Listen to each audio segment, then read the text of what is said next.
Ladies and gentlemen, we welcome you to the Exodus Americanus. If your mind is strong and your heart is pure, join us as we put our shoulders into the boulder of liberty in the eternal struggle against the mountain of tyranny. I am Stone. Joining me as always is the, what should I say now, incredibly intelligent Roscoe Jones. Insist that you would call me the incredibly intelligent. Just like those progressives that insist on calling themselves progressives. I gotta come up with something new each time. You were incorrigible last week, I think. That's a lot of pressure. Hey, you don't have to live up to it. All right, so this is episode 4 of Exodus Americanus. You all right back there? Oh, yeah. All right. Well, first off, we're going to talk about House Speaker Paul Ryan and how he sold us down the river, quite literally. What a son of a bitch. Yeah, where to even start on this asshole? I mean,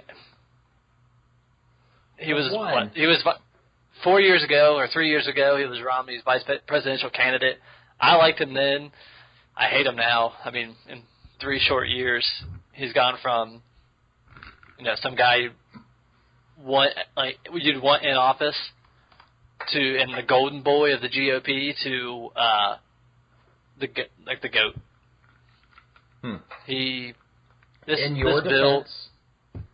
In your defense, I think you may have moved further than he has over the last few years. That's true. All right, where do we want to start on this? Let's start with let's get to the fact that I've always hated this guy. Okay. To me, he strikes me as that guy who is an extreme tryhard, who is trying to live up to something, like maybe it's what his daddy expected or his grandpappy or whatever. But he has this total scrappy-do complex, and he wears it so right there for everybody to see. I can see that. His pictures of him always in the gym and working out and shit, trying to make himself look bigger and tougher, I guess, than he really is. Mm-hmm. And the fact that he was so hard on his budget stuff, and he was the whiz kid on numbers, and apparently he's not if you look at this budget. No. Apparently he's 6'1", though. He's 6'1", and he still manages to look like a total and complete manlet every time I see him. It's probably that half-ass beard he's growing. I think at this point that might be a little bit of a kettle and pot there, sir. Hey, shush. I'm working on it. But this deal is so bad. It's not like, what we usually see with our quote-unquote Republican representatives is they won't even put up a fight against leftist BS. They're more afraid of hurting lefty feelings and being called a meanie on CNN than they are of their constituents. But I feel like, this deal is worse than that. And that's the standard that we have, is basically cucking from our reps. This is I can't think of a proper analogy to describe how bad this was as far as selling us down the river. Yeah, this wasn't bending over for the Democrats. This was giving them an unsolicited blowjob. Right. It's like stopping a guy in the street and be like, "Hey there, champ, I got something for you." What's this now? This is the only way to describe it, because I don't remember. I mean, I remember back in June when Obama offered a veto threat against it, and then Boehner was like, "Oh, I guess I got to retire now." But since then, I haven't heard a peep from him about the budget, probably because he was already in bed with Ryan, or Ryan had already gone down on him, I guess, to go back to our analogy.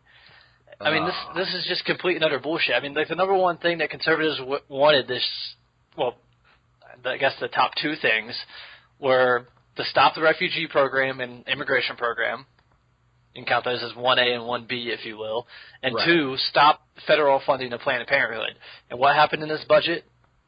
Planned Parenthood got all their money, maybe more, than last year, and they increased the amount of refugees that we could get. I mean, it's going to fund 300,000 visas for Muslim migrants, and that is more than the Republican voting population in Iowa. I mean, they're bringing in literally a new state worth of Democratic voters. Well, so I know you and I are a few deviations above standard intelligence. And I feel like I'm being relatively modest in saying that. But, I had this idea in my head, that our elected representatives are much smarter than I am. Okay, well, that's the idea. You're supposed to elect the brightest and the best of you. Supposed to, is the key two words there. But if you and I can see this, and it's plain as day that them putting this deal through is more or less them just saying, yeah, we don't really care. We're absolutely just completely marginalized by demographic change in the United States. If you and I had no trouble, hitting a few keystrokes on Google and seeing that, oh, these guys vote for the Democrat Party 99.9% of the time, it shouldn't be out of the realm of possibilities for these people to have, a frickin' staffer or somebody that can use the old Google search button. It just frustrates me so much, as a numbers person. I mean, that's the worst thing about omnibus things is it's pass it all or pass nothing, and that's not the way that the government was set up to run. No, I mean that the House is not using its power of the purse if it's doing all or nothing. They need to go back to breaking out the big things. You fund your big things in separate bills. And if you want to, I know there's always going to, no matter how perfect your government is, everybody's going to want more for their constituency, which basically runs back into themselves. But there's always going to be pork in the bills. But when you break it down into a bunch of different bills, it's easier to see where that pork is going than a 1.1 trillion omnibus bill, where everything is just packaged together and it's 2,200 pages or something like that. I think it's more than that. Well, it might be thousands. It's this growing and ever expanding bureaucracy and the inefficiency of it that really leads me to believe that balkanization is not only possible in the United States, but pretty much imminent. It's gotten too big to rule itself, so to speak. Similar to the Roman Empire stretched itself too thin. I feel like we have created a monster. Too much stuff to govern, basically. Yeah, I mean,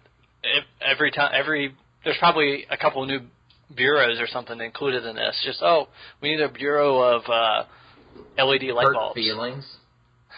Yeah, we need a bureau of hurt feelings. We need a czar of fairness. I like that. Got to get the new czar of fairness in there with an entire cabinet.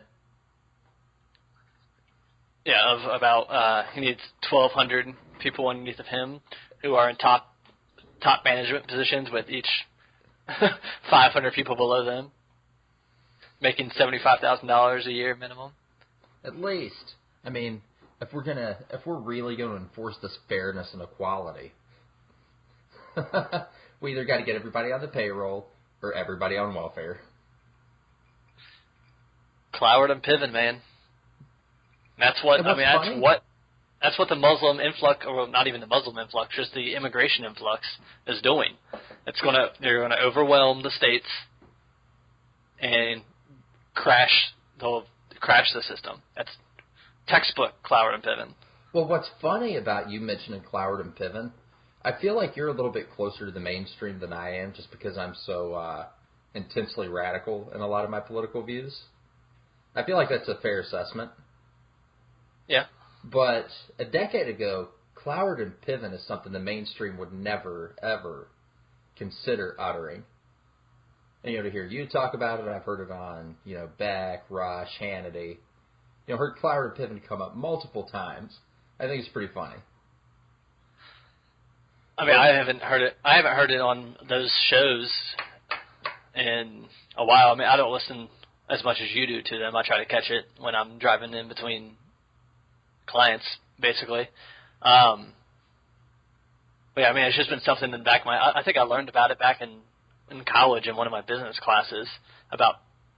I mean, our university that we went to wasn't. It's not the most conservative. Yeah, I mean, it's not the most conservative university, but I mean, it's not. I guess it's getting more and more there just with every. That's, I guess, going into our next topic. How academia has gone so far to the left that it's just crazy. But I would still say to this day that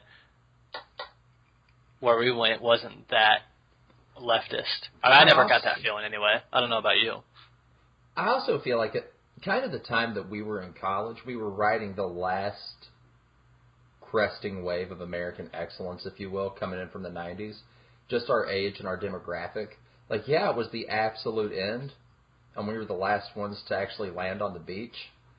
But I feel like we were there before the water started to recede completely, if you will.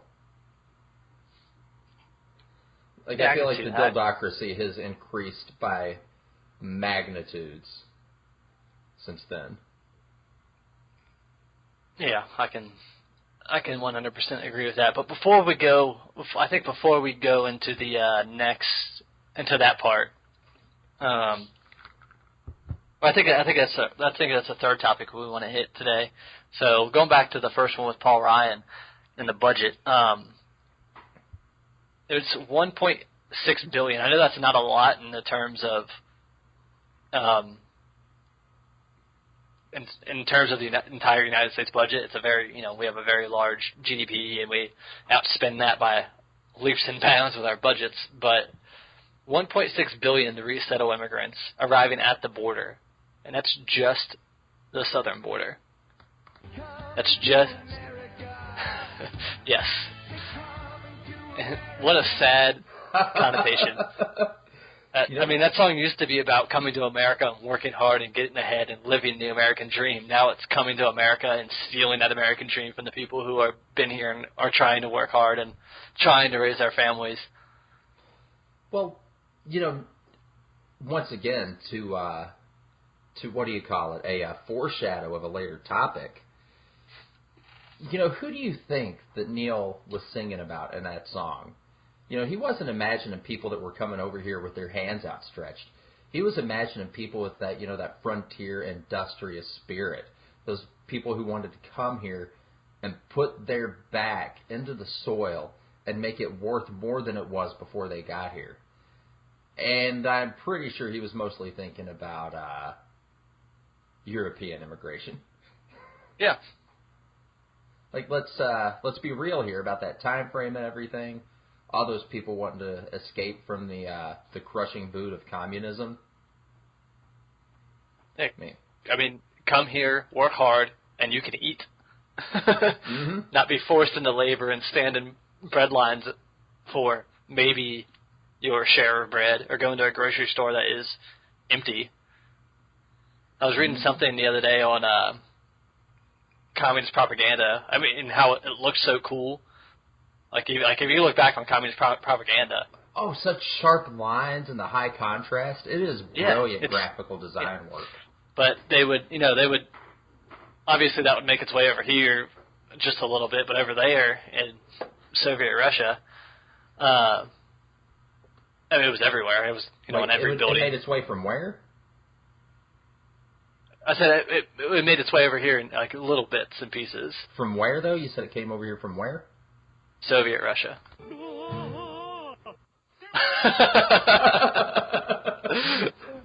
All right. Sorry, we don't have high opinions of communism in these here parts.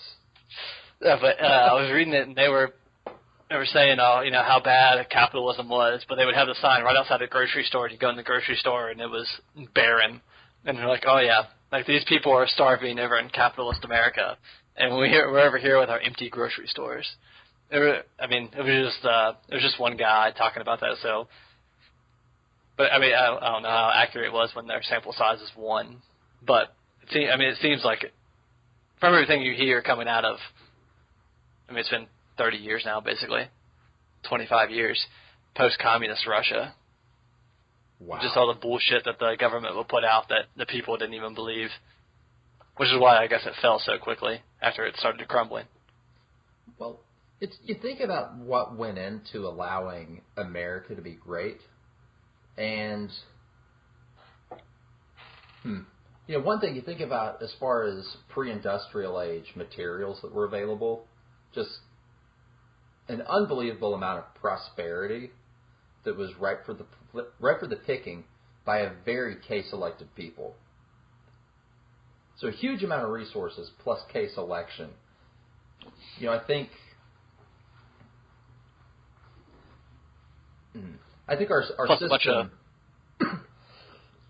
I think success was imminent despite what style of government was imposed, but the governance that we did have was like a big combo multiplier on there. Yeah, well, I mean, even before, America, I mean, back when we were still, the colonies, governing from afar never works. Never works. No. I mean, to even bring a parallel into the 20th century, it's the reason that the movie industry was out in Southern California, as far away from Washington as you can get. And the distance between Washington and Southern California is less than the distance between London and even the furthest northeast tip of Maine. So, well, there you go. Good old Hollywood. When you don't have a government stepping on your neck and demanding every cent out of you, you tend to do pretty well. Well, when there's a saying, I'm not sure where it's from, but it's that white people don't breed in captivity. And that when when we're not shackled by the yoke of the state, we do a huge amount of production. It's one thing a lot of people don't realize. Like that's how Reagan was able to save us from the Carter, economic turmoil. Was he lessened tax rates, cut down on a whole lot of regulations, and just let that American industry horsepower run. And lo and behold, it was huge amounts of tax revenue. Yeah, that was even dealing with Black Monday right after he got in office. When was the... Oh, no, that was 1987. That was right before he left. Because that was because of Asia, I think. Gotcha. Like, I try not to worship Reagan too much, because he got quite a bit of stuff wrong. But he still set a pretty good precedent on highbrow conservatism, if you will. Yeah, especially in the latter half of the 20th century. Oh, jeez. Well, that's one of the things that I really enjoy about this show, is because I feel like we're part of a return of a real right. Like an actual people that are willing to stand up and conserve things and not concede to every single thing that the Democrat Party wants. I've been telling people, like, they don't believe me. I've been saying it for pretty much the last year, but hardcore the last 6 months, or longer than that, probably the last 10 months. And the right is rising, and it is rising fast, and it is rising hard. And the silent majority they're not silent anymore. And not only that, like, the thing about the silent majority, they're not the only people that are being pushed to the right. Like, the people who automatically bristle under too much authority, if you will. I mean, there are a lot of people like that, no matter what they want to label themselves as Democrat or Republicans or whatever, you start putting too much state pressure on them, and they bristle. And they automatically, whether it's through speech or whatever, they sort of push back. And the left has gotten so intolerant of any dissent. Like, look at the amount of discussion that's happening on the Democrat Party right now. What's the big fight about? Who's further to the left? There are actual ideological battles taking place in the Republican primary, and I think that's amazing. Yeah, I mean, I think the the biggest ideological battles are coming down right now between Cruz and Trump, and they are not too far apart. No. And I think they really do like each other. And I mentioned this to you before we started recording, that like they seem real buddy-buddy, and I think they already have a plan in place that whoever comes out on top in the because it's pretty much going to come down to those two unless GOP chicanery is going to screw everything up like with the delegates. But those two right now, and I don't see it changing in the future just because of who they are and the way that the country is changing, that they're going to be 1-2, and it's probably going to be Trump, Cruz, and I guarantee that they already have an agreement that they will go president and VP with whoever is first and second. I really hope so, because I feel like the two of them both understand that the Beltway establishment Republicans will do anything to cut both of them down. Yeah, because and one of them going into power means dudes like Mitch McConnell get a pink slip. Hillary Clinton goes in, that's pretty good job stability. Speaking of pink slips, we didn't mention this about Paul Ryan. The primary effort to get him out of office. Oh my gosh. Like I wish I had some like super pump up music to play for that, because just to hear that it didn't take any time at all. All he had to do was show his true colors in the American public. Like, all right, dude, we got rid of Boehner. You're next. You're done. Yep. And I hope there's a bunch of money poured into that campaign. Once Trump gets sworn in, I hope, I just pray that the message that goes out to guys like Paul Ryan, you're fired. That's all I want to hear. You're fired. Yeah, I mean, hopefully it comes in the, because it's going to be in the exact same election, so hopefully that works out that way. So this is the Gateway Pundit article, and it's from a few days ago. And this, this was like a day after it started, and the page to ouster Paul, that's if you're on Facebook, it's Primary Challenge Paul Ryan. And it's a community page. Like less than a day in, probably, it had 4,300 likes. There's a Fire Paul Ryan website set up online. The Wisconsin Tea Party, which is huge. I mean, obviously they got Walker elected and then got him through the recall. And then re-elected. Wisconsin has a huge 3 elections in 4 years, and he kept coming out on top. I mean, I'm disappointed that he dropped out of the race before he did, but I don't think he had any of the donors. I think all the Tea Party donors were going towards Cruz, but I would like to see him run in the future because he's still a young guy. He still has plenty of time to do that. I like Scott Walker a lot, and I think I really respect him bowing out right now, because him stepping out right now is going to spare him the absolute beatdown that everybody else is going to get from Trump. Like, these guys are getting embarrassed so hard. Like, these guys that are trying to stump the Trump, they're getting embarrassed so hard that I feel like some of them are going to have a hard time getting reelected when they go back home.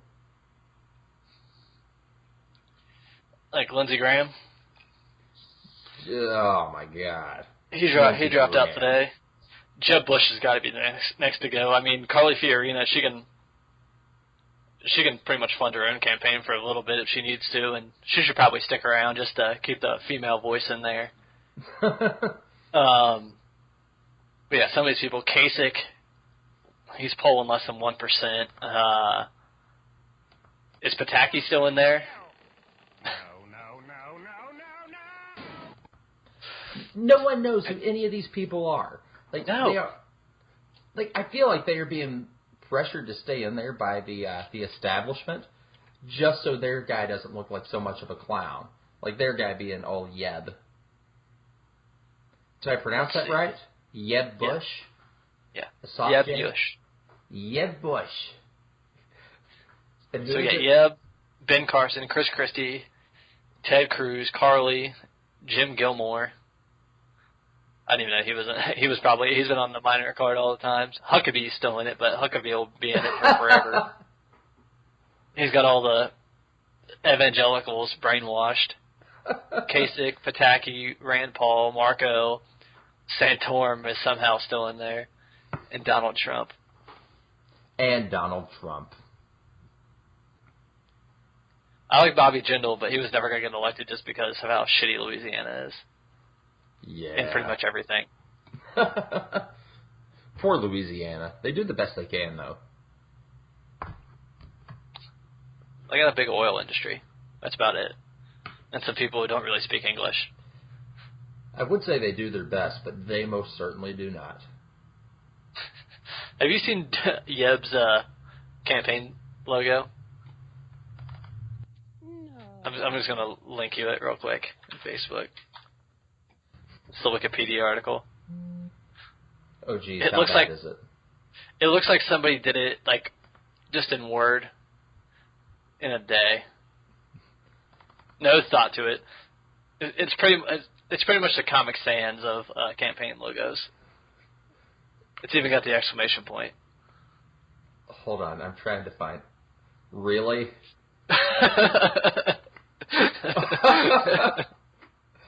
Really? Like... At least everybody else, Ben Carson for president 2016, that looks pretty decent. Christie 2016, telling it like it is, I like that one. Ted Cruz is alright. Carly's is good. Gilmore's is pretty damn good. Huckabee's is alright, I guess. Kasich sucks. Right? I think that little 3 flag logo was like a logo for like toilet paper. I think I've seen that somewhere before. Pataki's is okay. Like paper. Rand is good. I like the flame above the A and the M. Rand's is fantastic. Rubio's is Lazy. pretty simple, but I like it. Santorum's, yeah, is lazy. Trump. It's got that goofy red border around the blue thing, so it kind of looks purple, but it's still fucking sweet. Well, we are a little biased towards Air Trump. We are. What can you do? We are. When was the last time there's been a Republican president from New York? I cannot tell you. I don't have a clue. All right. So, do we have anything else to say about Ryan? Just that I hate him. He just built a fence around his mansion, but he wouldn't build a fence for the border. That's a good article on Breitbart. What a chunk of shit. Look that up. So we got the primary part out. We kind of talked about no national identity, but do we want to go any further on that? Well, I tell you what. Let's hit the bumper music for just a second. Take a break to smoke him if we got him. Okay. And then come back in nice and strong. All right. Well, this is intermission 1. I don't know if we're going to have a second one today. I mean, we can go for as long as we want because we've already bumped up against our SoundCloud limit, I guess. So there's no reason to just stop. So let me, this has been the first half, or maybe the first third of episode 4 of Exodus Americanus. We will see you all in just a minute.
All right, everybody, welcome back to Exodus Americanus. Thank you for joining us in the members-only portion of our show. And if you're not a member... Get out. And now would be a good time to mention, if you go to our website, ExodusAmericans.com, you see that big PayPal donate button. If you like what we're doing, go ahead and click on that and give us, maybe a little early Christmas gift. We're recording this on the 21st. It'll be up on the 22nd. And, thank you very much for listening, and welcome back with us. And on this part of the show, we're going to tackle a very powerful question, and I would say relevant in today's political climate. Who are we, Roscoe? It's something I've really been thinking about a lot lately, especially. I know you were following the National Front over in the French elections, and seen quite a bit of a rise over in Europe as far as a rise of a real right. I think we talked about that in episode 3 a little bit. I don't know if it was the one we actually got up or it was the failed episode or two. But about the rise of, Marine Le Pen and her niece Marion, who is fine, to say the least. And then the rise of, the left is calling it fascism in Europe as something evil. But no, it's what needs to happen. And But one way that you can look at it is you see those countries over there. They have a very firm and established idea of what is a Frenchman. Like, when you think of what a Frenchman is, you certainly don't imagine one of these Moroccan immigrants, an Arab or a Somalian.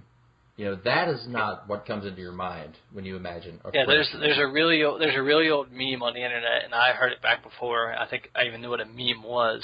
But there's nothing weirder than seeing a black guy speak French. And I don't know what it is, but it seems like those African countries that have French as their dominant language are extra double brutal. That might just. I could see that. I don't know, but Senegal is a pretty. It's not. It's livable. That's a good compliment, and when you're talking about Africa, right? With all the brutal regimes that they have, which are the majority of the brutal regimes are Muslim-led. And, that's something that we've talked about before as far as Islam. Like, Islam is a very clear-cut identity of who those people are. Here in America, the identity that you and I should have an easy time acquiescing or growing into has been completely destroyed. Like, whether it's through, sitcoms showing, that strong father as a bumbling oaf, or, every commercial that shows, an Anglo-American like us as just being completely worthless and dumber than all hell. There's been a very, obvious and clear destruction of that archetype that we're meant to portray, that we're meant to become. It's nothing like... Today's man on TV is nothing like the Archie Bunker of old. Even though Archie Bunker they tackled a lot of race issues, which are always going to be important. And no matter what kind of paradise you think your progressive society is going to live in, race is always going to be an issue, just because it is a clear defining difference between people. Well, I think it's pretty obvious that where our nation is going, that race is becoming politics. Racism was, for the better part, I would say, dead until our current president. There's always going to be racism, but there was nothing like it is today. Did you ever, back in 2005, 6, or 7, hear, were there ever, marches against police killing black people? I guess there was one in Cincinnati in 2000 when. that's a different topic for a different time. It certainly wasn't as common as it has become. Yeah. The Rodney King thing was a huge outlier. Well, you mean the guy who was high as fuck on PCP and I meant more the reaction from that. That's become apparently the regular response to the police doing their job, I guess. Yeah, Blue Lives Matter, man. Damn straight they do. Like, it blows my mind. Like, the people are still pushing that, that hands up, don't shoot meme that was completely and totally, shown as a falsehood. Yeah. That was perpetuated by the media, and I don't even want to name. But we're getting off track a little bit. This idea of who are we? We are. And, so much of our media, they destroy this idea of, us becoming a strong father and a provider. We basically, any idea of what we consider traditional masculinity is shamed in our culture, so to speak. And I think because, so many men, I think that's part of what's causing this new rise of the right, is this, obviously the Democrats have declared open season on white or anything that is relatively white. And, that's obviously going to increase our numbers there. But,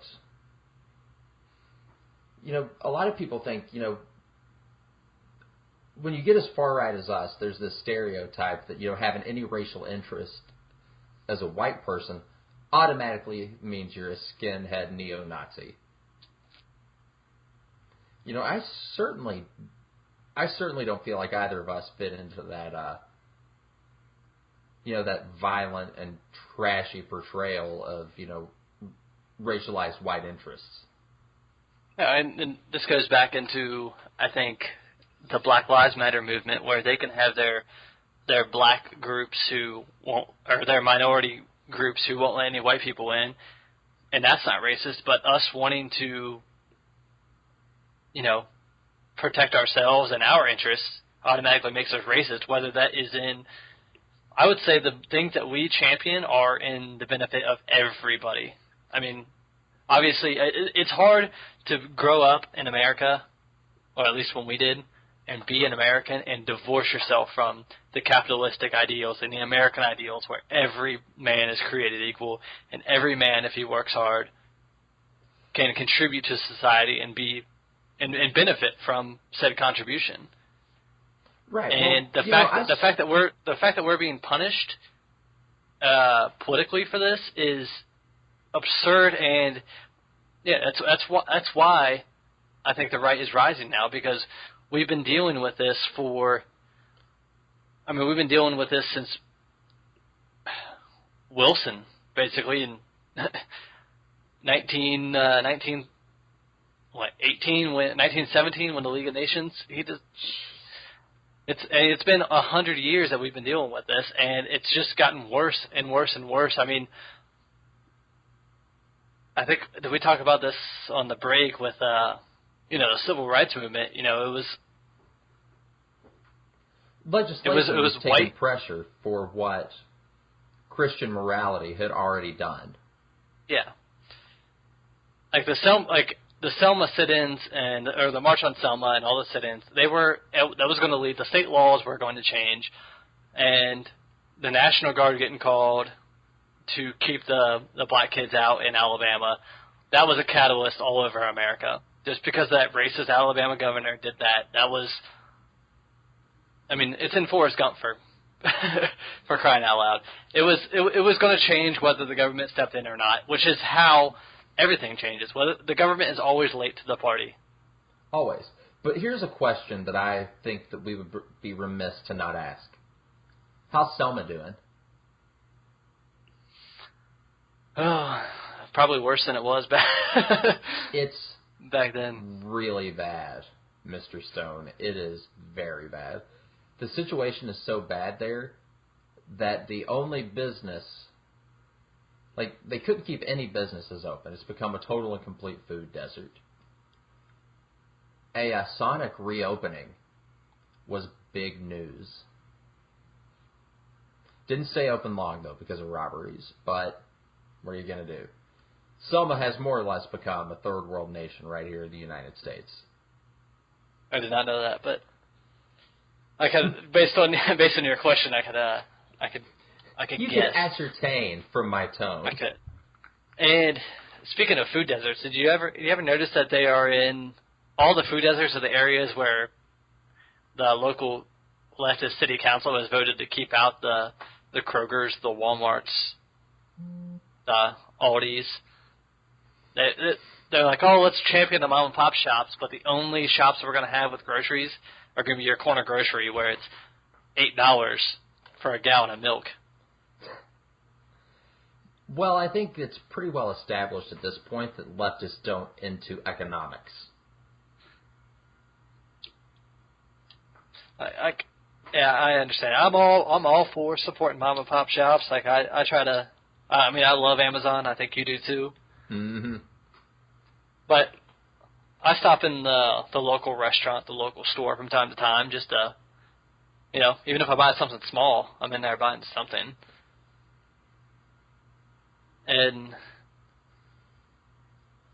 But you gotta compete somehow, or you're gonna get beat. I mean, that's the whole point of capitalism. It is a form of Darwinism. It is an ecosystem. The outdated are done away with. The inefficient and the ineffective are done away with. And I think that could be a good segue into our next topic, which is the delegitimization of academia. Because the left is always anti-capitalist. And I think it kills them to see how well, Apple is doing, Google is doing. And, I mean, Apple was just on 60 Minutes. Tim Cook just got grilled about how they were, offshoring all of their cash to avoid repatriation and a tax on it. It's a big loophole in the American tax system, which I don't really think needs to be fixed unless we're going to completely overhaul the tax system.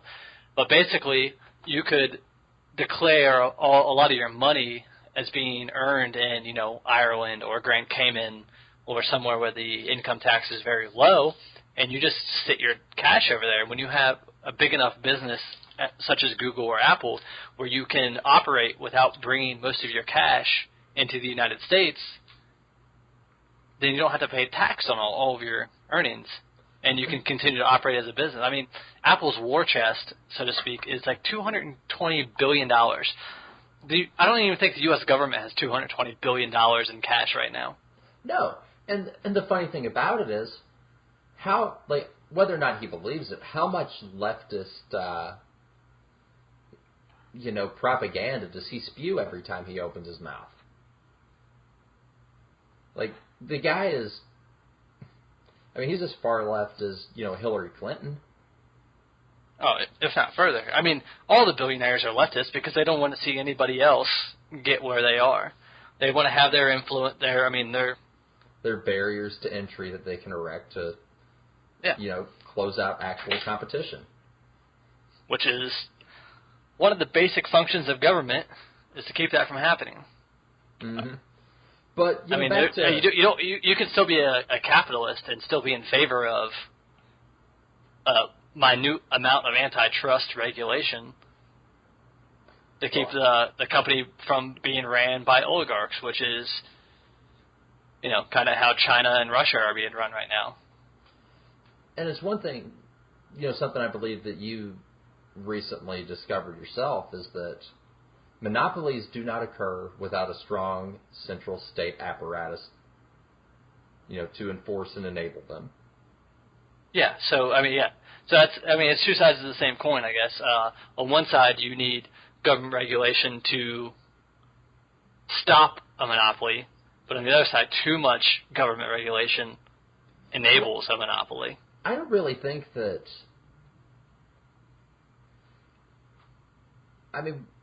A government wouldn't be needed to break up monopolies if it did not enable them. And, that's pretty far Ancapistan or whatever.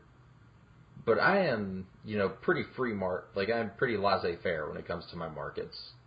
Oh yeah, I am too. But I still see the benefit of basic antitrust regulation. And when I say basic, I mean bare bones. You can't control all of the barriers to entry. You can't control the production or the I don't even want to say the harvest, the refining, the production, and the sales throughout an entire market type. That's important, but like right now where we are as far as our battle and our the fight that we got to win, I think that's pretty far down the road. Oh, for sure.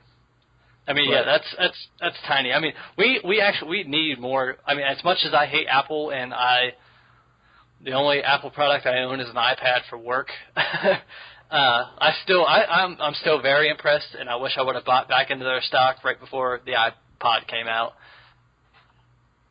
I'm still impressed with their the way they've done business and the way they can market their product as superior to the competition, whether it is or not. That's debatable. Right. I mean, they destroy everybody in the marketing phase. And that's part of capitalism, is marketing your product to be better than others. And the thing about Apple, they didn't just create a product. They created somewhat of a culture around the product. And what's funny is, we can't have another Jobs. We can't have another Gates because of the strenuous amounts of regulations and zoning and the cost of hiring employees now. Just makes that type of out of the basement operation basically impossible. And who put a lot of those regulations in place? I mean, look at our favorite person, Elon Musk, said either today or it was probably today because it was in the news today, and I know he did or talked to the media yesterday on a Sunday, that he thinks there should be a global carbon tax. Says the guy who hasn't paid. Whoa! Hold on a second. You know how many times Elon Musk has turned a profit? Zero. A big ding, ding. Goose egg. Like the only. I was looking at their financials today, and they had, I think it was $23 billion in sales in 2014, which was their most recent financials, which I think were the February or March case statement that they had to release to the SEC, and their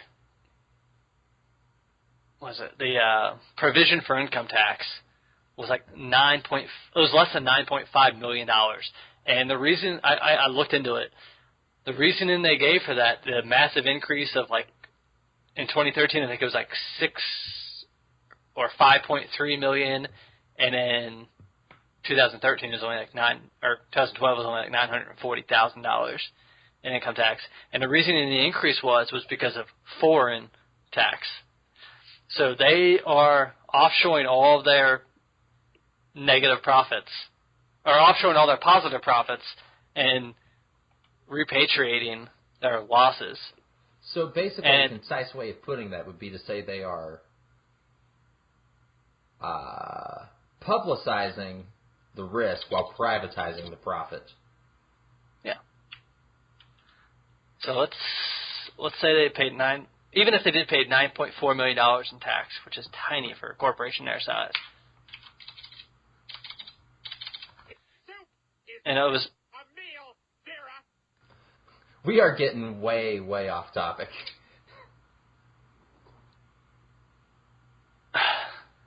All right. So even if they did pay $9.4 million in tax on $23 billion in revenue, I know revenue is not how you figure out tax. It's off of your net income. But they paid, based on their their gross sales, they paid 0.0004%. Really? Of their net sales in tax. I think one of the important things to remember is, like, with guys like Musk and, even, guys like, Jobs and Gates before them, they were helping write a lot of the legislature that was helping them out. Yeah, but at least Gates and Jobs paid tax. A lot of tax. Yeah. Well, there's but I think where we started out on this was why it's. I think we started out in academia. Yeah, why it's okay to point and laugh at academics.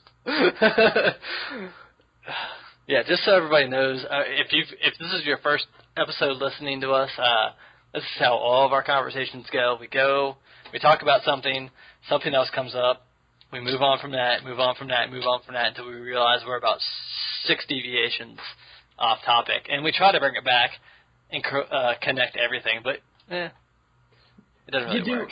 Not every time it works, but a lot of time it does. But part of the reason that I was thinking about, the way Black Lives Matter is just quickly and immediately stepped on the throat of anybody that's even a little bit pasty in academia, I think it's pretty telling of just the amount of cowardice and the lack of conviction any of these people have. But I think it also shows just how weak, completely and totally weak they are. And sort of, if they're just going to stand there and let anybody push them around, I think it's good for the American public to see and just really, like, we're supposed to respect these people, and, they won't even fight for themselves or their opinions. They're just going to roll over. I saw that, just how big of a demographic grip that Trump had on people without a college degree.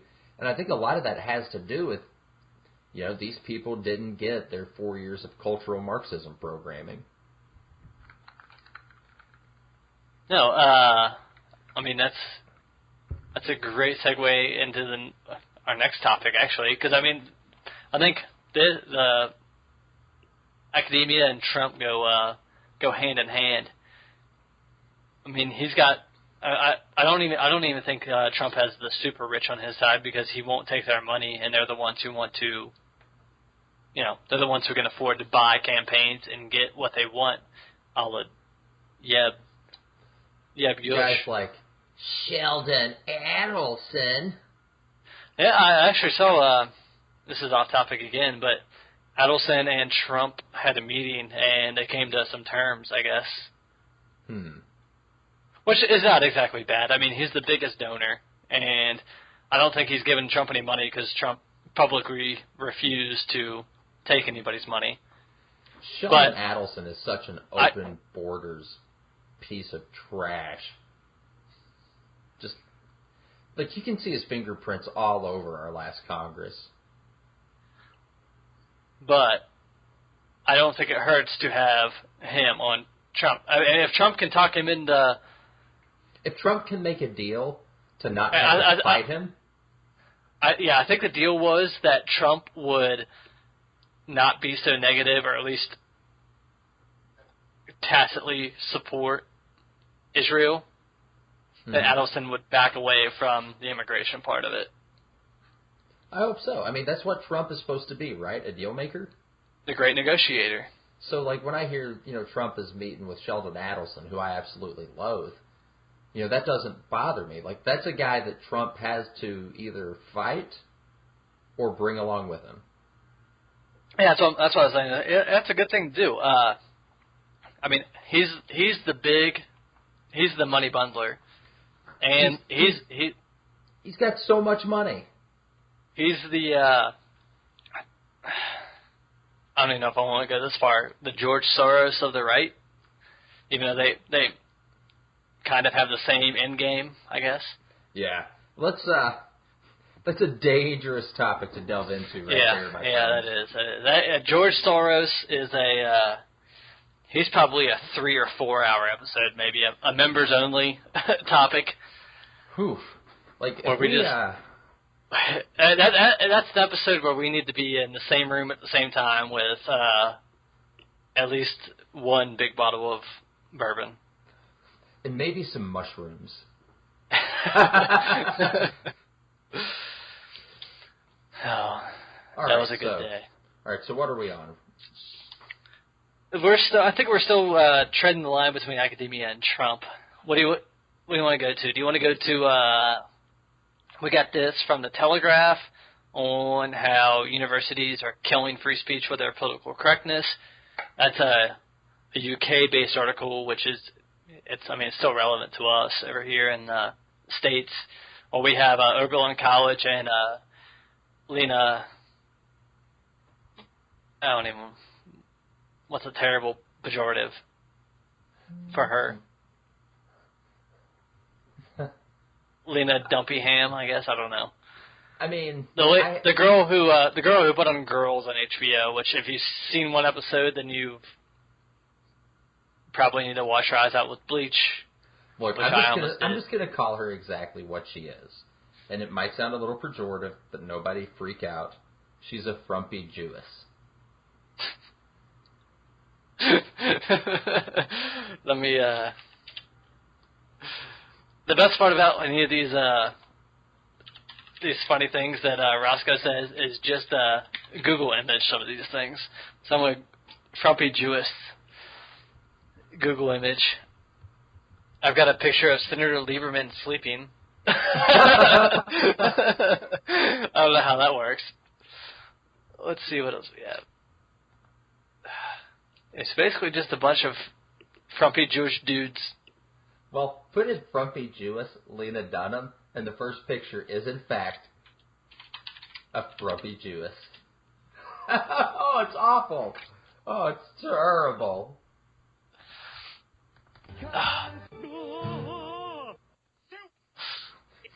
Coming to the whoa! That worked out well. Got a little bit of the fat fingers going on. That's all right. Yeah, but if you've ever seen Girls, don't watch any more episodes. If you haven't, don't watch any episodes. But basically, she went to Oberlin College, which is in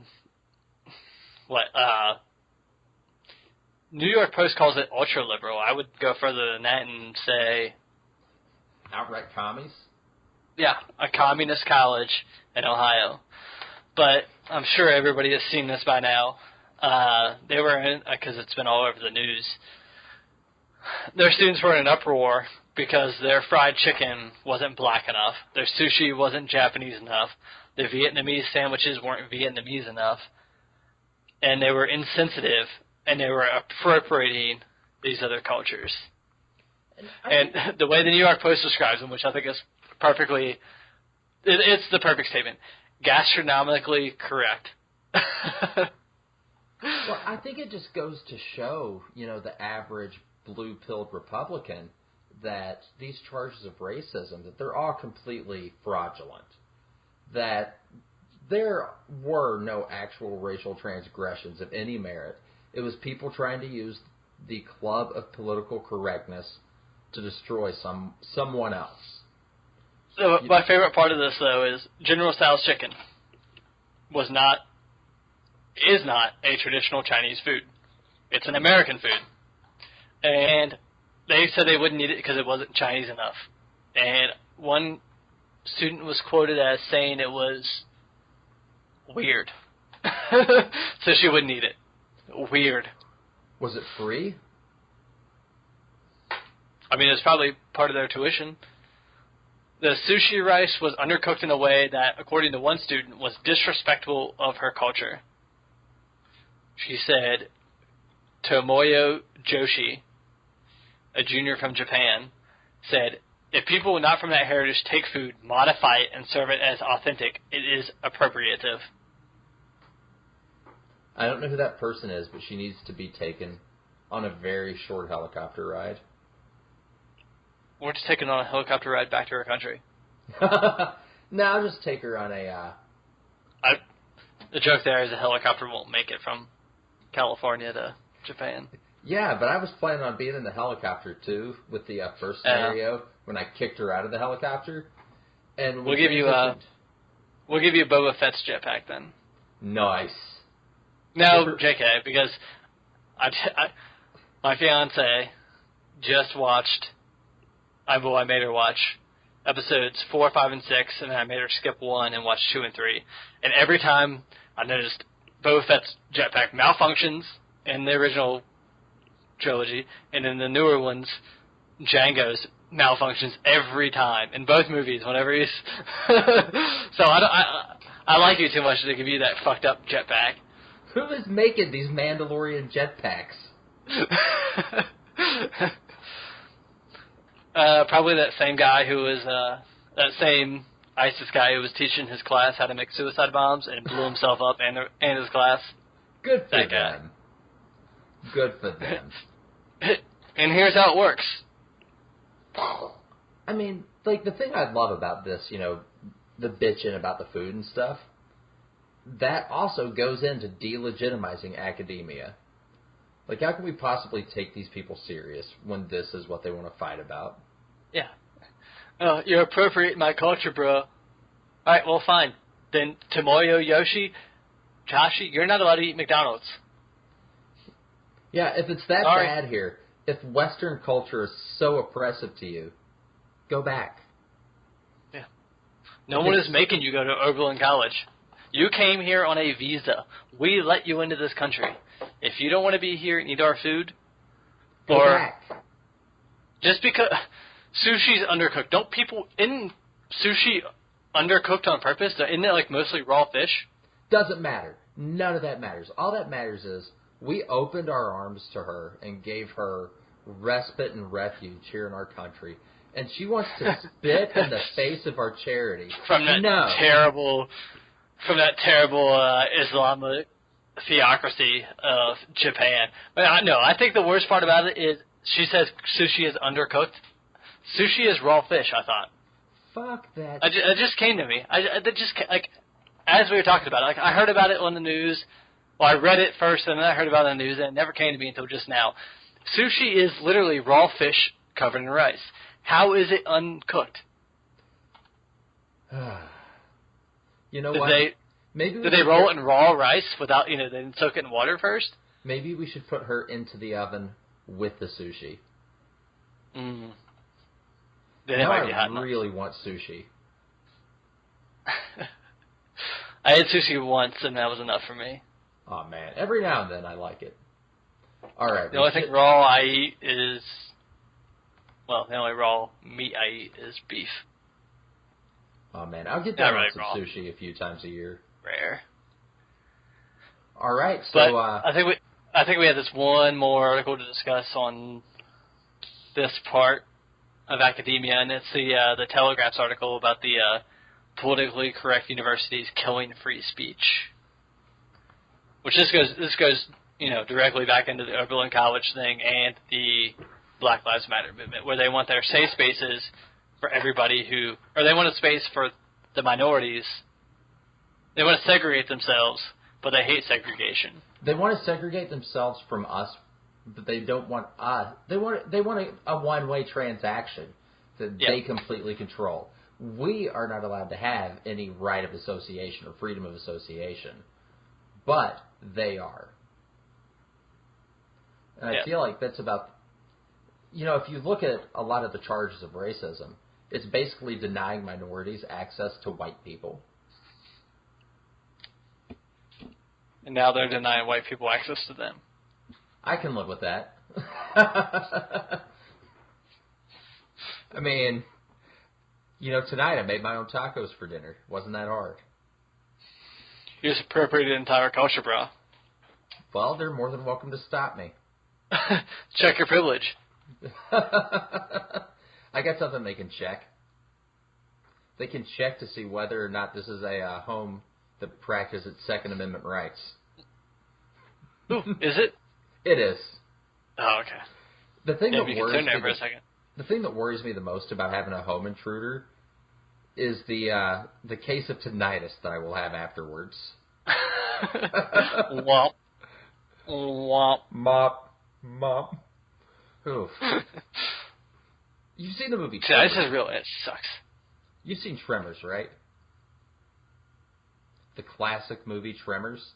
Yeah, with Reba McEntire.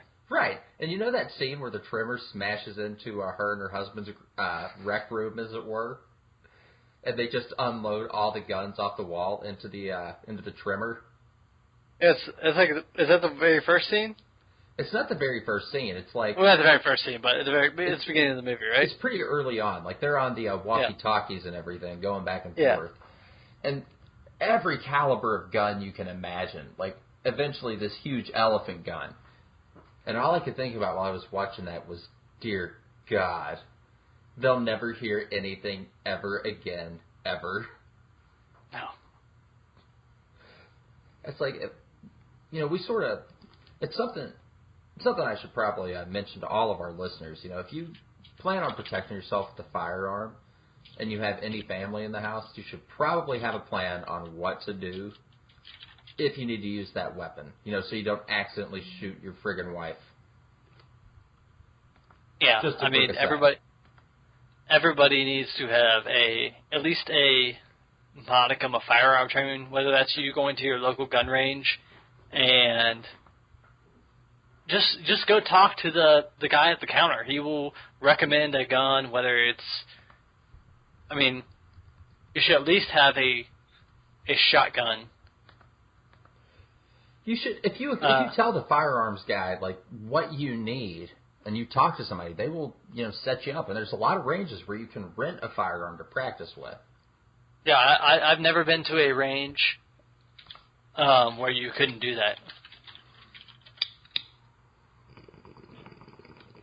You could, like the last range I went to, you could go and rent a AK if you wanted to, a fully automatic AK. You could go and rent a AR. You could go and rent a shotgun. You could do whatever you wanted to do. If you just ask them, they will teach you basic firearm training. They will tell you what you need to have in your house. I mean, everybody at least needs to have a shotgun, if not a very powerful handgun. I would recommend probably a .45 if you're not going to have a shotgun at your house. You want to see different calibers, but for home defense, you want to end it in a single shot for every intruder. Yeah. You want a .45. If you're going to everyday carry, get a .45 with some hollow points. If you want to defend, get a .45 without hollow points, because the .45 without hollow points are going to go right through them and end them very quickly. It'll punch out their back the size of a soda can. And that's how I like to see home intruders dealt with. But if you're going to be if you're going to carry, then do hollow points. That way they don't exit the body and potentially hit somebody behind them. No collateral damage. Yeah. Yeah. Well, anyway, before we get too off topic again.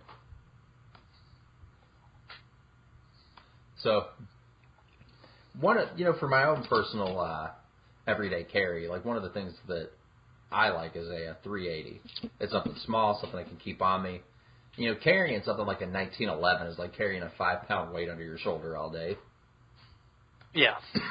I mean, we were talking about this before we recorded about conceal and carry, and I have a Rock Island Armory 1911 .45 with an extended mag, and it is way too big to carry under anything. I would have to wear a hoodie with some, I don't know, like I couldn't even wear baggy-ass sweatpants. I'd have to wear jeans that would fall down to my knees that would conceal that thing. Jeez. But, anyway, let's stay on topic. Where are we? Next topic, I guess. Staying sane in an insane world. Oh, wow. That's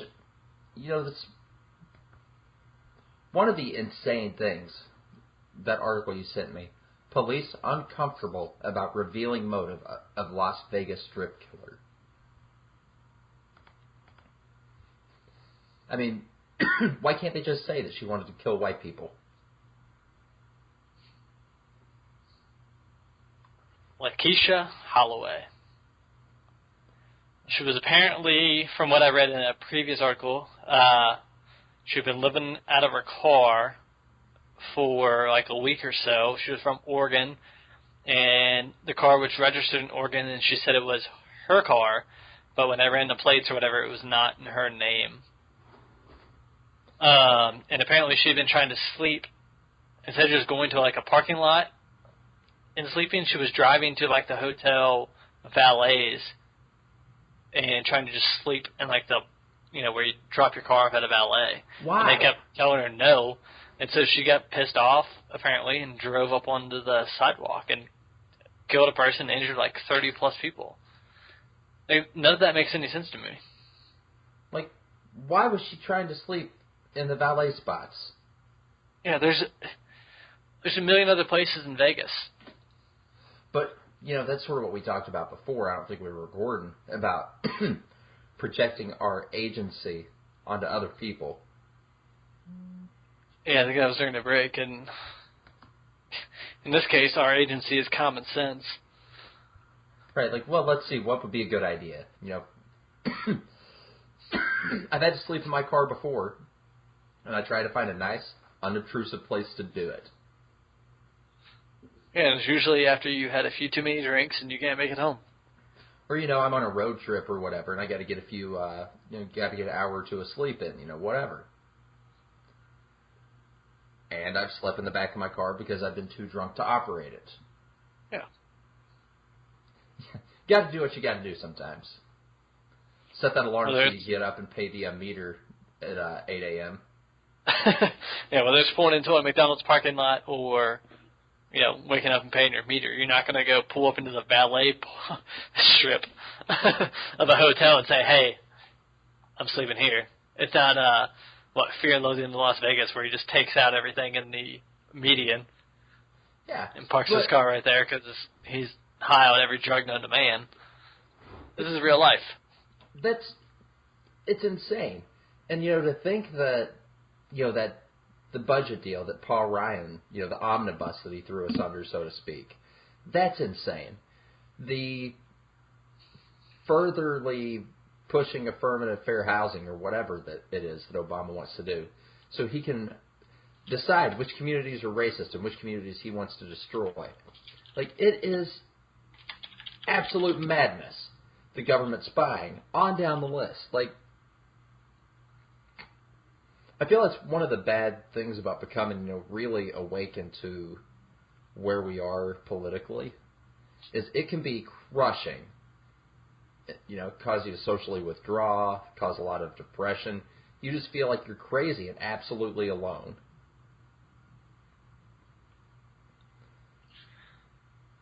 I understand that. Well, on this note, do you want to take our second intermission real quick and come back with our final topic, which would be the Circle of Equity? The Ottoman Circle of Equity. I'm excited about it. All right. Well, thank you guys for listening to the second part. I told you we might have more than one intermission, and it ended up coming true because we are pushing a lot of time on this part, and we want to give you all a break. We're going to go grab a drink. I hope you all do too, and we'll see you back after the jump.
All right, everybody, welcome back to Exodus Americanus from our second intermission. This is for the extra exclusive members. So if you all want to hit that donate button right now on our website, ExodusAmericanus.com, we'd be very happy if you did that. Or if you just want to click on those Google ads right below every video, then that would be much appreciated too. If not, then get out. Then get out. No, I think that's going to be our motto. Get out. Get out. Well, that's kind of like a Trump's motto. If you have to go back. Yeah, you got to go back, man. You just got you gotta go back. Sorry, but anyways, coming back from our second intermission, we're going to talk about the circle of equity, and we were talking about this right in the break before we came back. How there's every circle needs a jumping in point, and it's hard on this to really choose a jumping in point. But anywhere I think you jump in, you have to go back. Yeah. Yeah. I mean, yeah, that's a great analogy. But I think we found a very, very, very good jumping in point. The first, and our circle is 8 sides, so it's really the octagram of equity. But the first side we're going to jump in on is no military without wealth. And to come into that, the military had to come from somewhere. And I think we discussed that this would be the easiest point to jump in on would be like a militia, whereas it's a local group of people funded by the rich guy, which obviously comes from wealth. But a military is for a country, whereas the militia is for the local populace. Right. It's we're starting here on a smaller scale. At this point we're gonna imagine the legionnaires in the early days of Rome that had to buy their own equipment before the army was actually paid for by the state through taxation. We're talking about the different houses in medieval Europe, the houses that would equip their knights, and at that time the knights and the legionnaires had such a technological superiority over what the pikes that you could raise from the villages or whatever. It was an unbelievable monopoly of force and a disparation of an ability to project force between the classes. Whew, that got long-winded in a hurry. That was good though. But yeah, even going back to the Middle Ages, the barons, the ones who owned the land, were the ones who funded the king's army. The king paid the baron to, if the king wanted to go to war, he had to pay the barons to raise their armies. They weren't the king's armies. They were the landowners' armies. I mean, the king had a small portion of the army, but I mean, it was no more of a percentage of his subjects, like direct subjects, than what the barons' direct subjects were. Exactly. And when you have these houses, that are established for maintaining order, for protecting and expanding property, you're protecting and allowing the citizens to partake in commerce amongst themselves and to be productive. And that moves us into, the second section of this, of wealth being generated by the citizens. And you can only generate wealth, I think, when you have the protection to run your business, run your trade, run your life. And fair and just courts that judge all men from the lowest to the highest by the same standard. And who protects the people from the judges? The military. Exactly. For the most part. Right. And you need that security and that ability to have that, a state with a monopoly on force. Like, they are the ones that we'd say, okay, this child molester's not conforming to society. You need to go get him. This guy, this chick ran over 3 people on the sidewalk in Las Vegas. 30? Yeah. Shoot her 3 or 4 times. Empty the clip into her. The people on the sidewalk aren't going to complain. You pay the military, but the military is made up of us. They are us. Therefore, we are protected by our people, paid for by our money, and And I mean, that could be its own circle in itself. Like all these things, I think each side of this octagon of equity. I mean, it could really be the octagon of equality as well. But each one of these things just circles back into itself. It's like the immutable laws. Each one circles back into the one before it and the one after it. And, I mean... It's super basic. Like, when you really think about what it takes to build and maintain civilization, like, this is just a very clear roadmap for expressing the different things that have to be done and the system that has to be put into place. It's kind of like what I said to you earlier. A technique will win a fist fight. An understanding of tactics will win a war, win you a battle. But logistics is how you win an empire. Yeah, because each one is subservient to the one above it. Mm-hmm. Just the infrastructure and everything involved in this from a state level, it is it's a minimal amount of state, so to speak, but it does have its place. Yeah, the state always has its place, or else there's going to be anarchy. Mm. Which brings us, I guess, right into the next, our third side of this octagon. Rule of law protects the citizens. That was a good. That was a good unintentional segue, Roscoe. Perfect. It's almost like I have this circle up in front of me. If only. And it's what's so important is having the rule of law to protect the citizens. Keep people from equality of opportunity is what America was supposed to be about, not equality of outcome. And those are two vastly different things. Keep going. Oh. Well, I think that's one of the fundamental misconceptions that people have about what equality is supposed to mean. It's not supposed to mean that we're all capable of the same thing. There's this idea that people have sort of entrenched in their heads that people are a Dungeons and Dragons or an RPG build. That, if somebody's a good athlete, they can't be smart.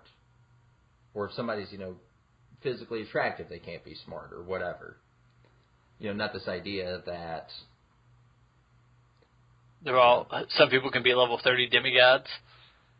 Yeah, some people can be great athletes and also incredibly, brilliant.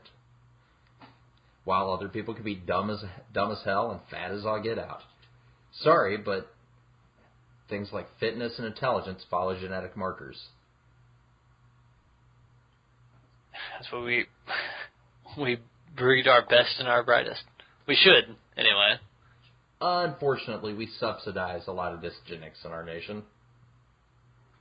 Am I allowed to say that? Yeah. Is somebody going to come after me for that line, for subsidized eugenics? I don't think any of our good listeners. All right, so moving on to the next segment here. Without security, no rule of law. So that means you have your state apparatus to enforce these things that we agree on as a society. So, which goes back to the military. Not even the military. It's the civilian military, the police, the National Guard, things like that. Exactly. And that's, we're supposed to agree on I guess what I'm trying to say is, what I like to ask myself about, is this a good law to pass or not, is this worth killing somebody over? Because pretty much every threat from the government is a death threat. Because if you don't acquiesce, they'll either put you in a box. If you don't let them put you in a box, they'll kill you. And, some things are worth killing over, like, molesting children. Totally appropriate to kill a child molester. Yeah. That should have been written into the Constitution, but I don't think it was a big of a concern back then. Unfortunately. Thankfully, now we have Salon to promote, pedophilia and Yeah. mainline it for everybody. Thanks, guys. How does Salon even get any? Do people even read Salon? I just read their headlines and I'm like, ew, no. I swear, most of their readership must be people like us that just go there to get fighting mad. It's got to be. I mean, there's no one who reads their articles and like, yeah, I agree with that. No, it's all disgusting. It's batshit insane. It's the worst. So the state maintains security. That's our next segment, and that's pretty obvious, right? You know, you have to have the state having that monopoly on force to execute the laws that we've agreed upon. And protect the citizens. Exactly. Which, when the citizens are protected, they generate the wealth.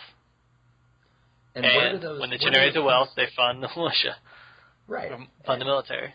And these customs that we have, like a lot of this rule of law stuff, like we didn't just happen upon that overnight.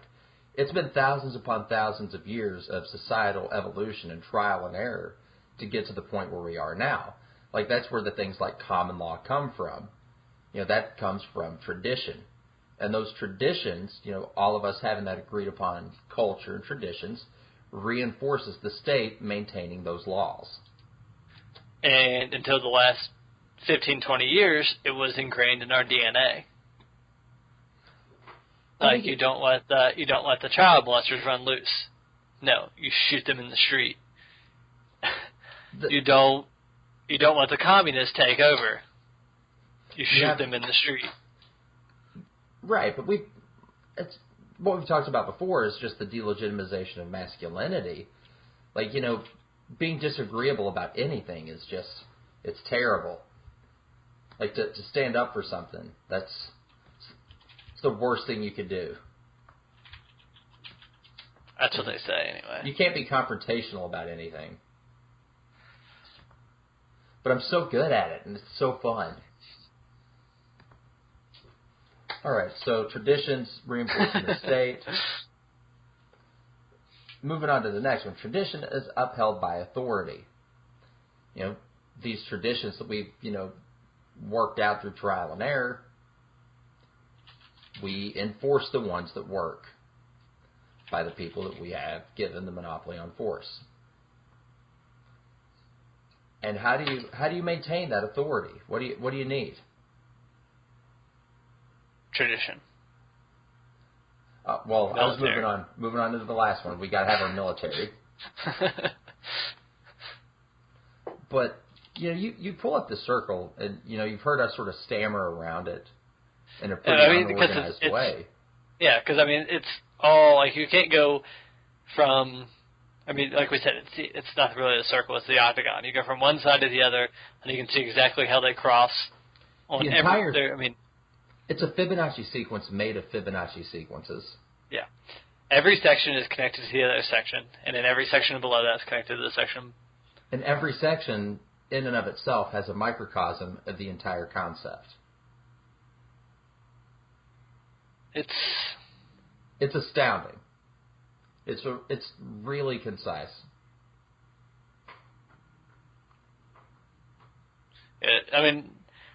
This explanation of it wasn't as good as the immutable laws because the immutable laws can stand on their own. They also reference each other, but it's not like, you know, the immutable laws, they're immutable in and by themselves. This octagon of equity is dependent on the one before it and after it and after it, before that. And almost each one of these, you could do just a huge presentation explaining, you know, how you know, anywhere you start, you know, you're going to require a lot of legwork to explain how you got to that starting point in the first place. Yeah, I mean, we could spend half an hour on each one of these and spend 15 minutes of that half hour doing the before and the after, not even touching the core of it. So looking forward, I don't think this would be a good one to do a mini episode thing on, unless we had a long mini episode series on it. Well, like the immutable laws, we could spend an hour on each one and just not even talk about the other ones. Well, the thing about this, I think it's an important concept for us to keep close at heart and close in mind. No, I 100% agree. Because, going back to that question, who are we? I think you and I have accepted that we are the men living amongst the ruins. That this thing is on its way down faster than we could have thought. And I probably believed that for at least 5 years. But not until the last year did I believe that I would see the fight in my lifetime. And there's still a way we can avoid this fight. And it's by going out on the first Tuesday after the first Monday in November and voting for Donald Trump. Well, you know what? I think that puts the fight off. Or it might change the terms of the fight. It'll change the terms of it. The fight will always be there. Yeah. The fight's never going to go away. It's an existential fight. It'll be here long after we're gone, whether we get the bullet in the back of the head from the Clinton campaign or the Sanders campaign. Quite literally. No matter what happens. Or we can push it down the line and fight it when we're 40. And you know what? No matter what happens, I will stand and fight. Whether it's doing this podcast every week or something else. I will resist. Whether we have to cobble together a two-way radio. Be like those guys out in Montana talking to God on a ham radio. We will always be here. All right, and I think we've sort of wrapped up about as much as we can. Yeah. Without a PowerPoint presentation on the circle of equity. Yeah. Like I said, that could be a episode in and of itself and forever and ever and ever and ever. And it would never end because we would go from one thing to the next, to the next, to the next, to the next. And all I got to say is if Kurt Russell, Kenny Rogers, and Phil Schlafly are for Trump, then so should you. If he's good enough for them, then he's good enough for you chumps.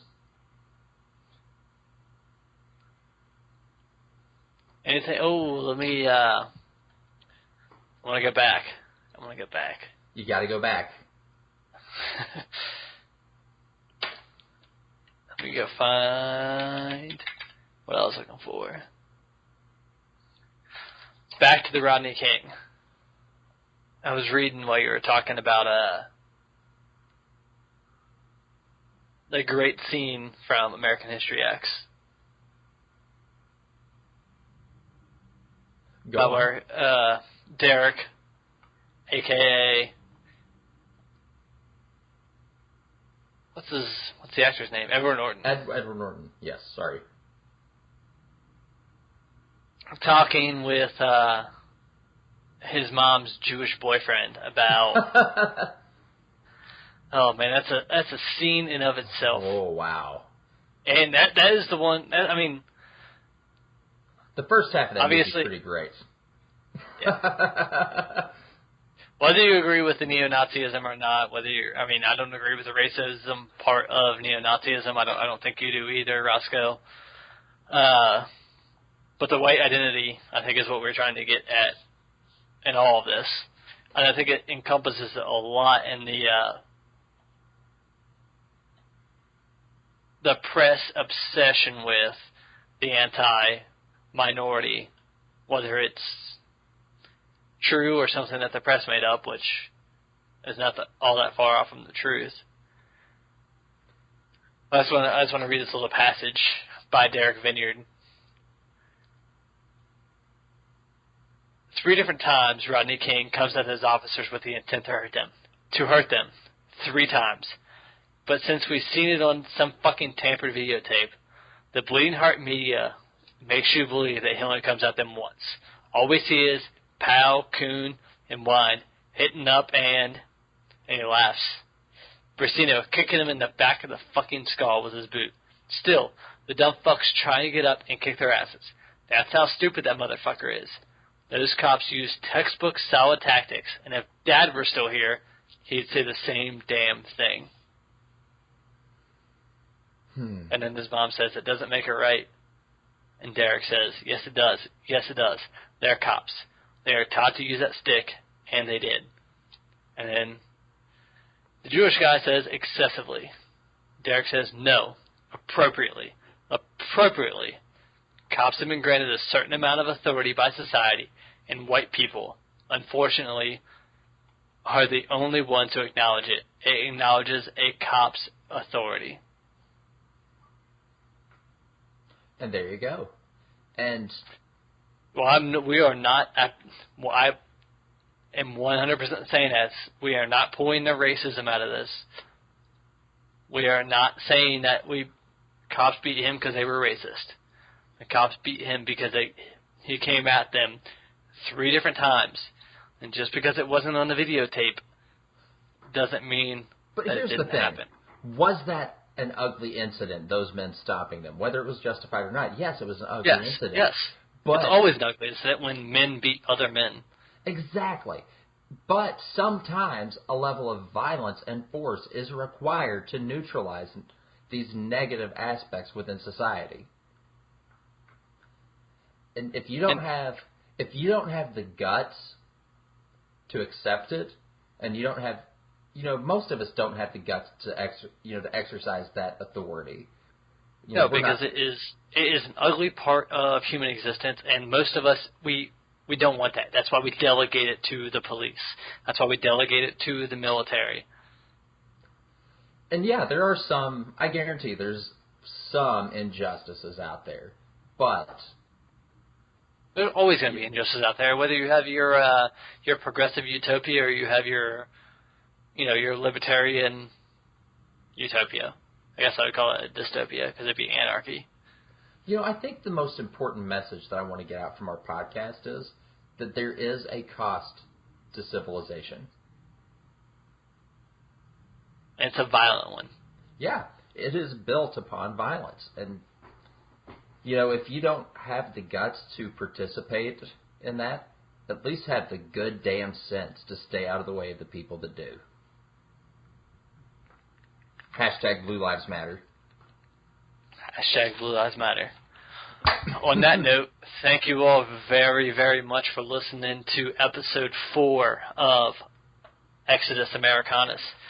Like we said after both of those intermissions, please, please, please hit that donate button and give what you will to help offset our out-of-pocket expenses. Yeah, our massive out-of-pocket expenses for the SoundCloud account and the website. If you have any comments or anything, we'll try to get that up on the website at exodusamericanus.com. If not, hit us up at exodusamericanus@gmail.com. We will try our best to respond. Right now, with our limited listenership, we should get back to everybody. In the future, we hope to get back to everybody. But yeah, thank you all for listening. Roscoe, you got anything else? Yeah, I guess the last thing I wanted to say, we're not trying to get rich off of this. We both have jobs. All we want to do is basically get this thing to 0 and go from there. If you all like us enough that you want us to do this full time, we will. But we'll burn that bridge when we get there. If you want to come on the show and take a shot at us, if you just want to come on and bullshit with us, send us a message. We'll work something out. Exactly. Yeah, we like Roscoe said, we are not trying to make money off this. At least right now. I mean, we'd be stupid if we didn't try to do that in the future. But right now, we're trying to have fun with you all. And if you all want to come on and, like you said, talk with us, bullshit with us, give us some shit, we're here for you. Maybe if you're lucky, if you pay us enough, we might even video chat with us. Right? We'll doctor ourselves for you a little bit. All right. I like the idea of, building an actual, community where, we can have our fans. Well, let's say our listeners. I don't like using fans in that context. Let's say listeners. Love to if you just want to have an honest discussion about things that you can't have a discussion with people that you know. If you live in San Francisco or L.A. or New York or Chicago, there might not be a lot of people like us out there that you can talk to. Right? I mean, that's one of the big things about staying sane. You know, what we were talking about is finding people where you don't have to gag yourself, where you don't have to censor everything that you want to say. And that's what we're here for. We're all about love, guys. So much love. And the boot on the neck of the communists. Oh, man. And with that note, hold on. Did I have some outro music for this? I don't know. There we go.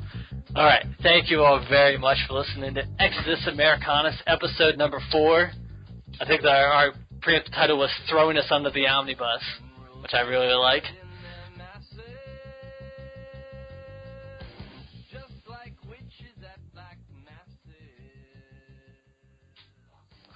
Roscoe, love you, buddy. We will get this edited and put up tomorrow or the next day. Everybody have a Merry, Merry Christmas. Don't let anybody tell you Happy Holidays. Merry fucking Christmas.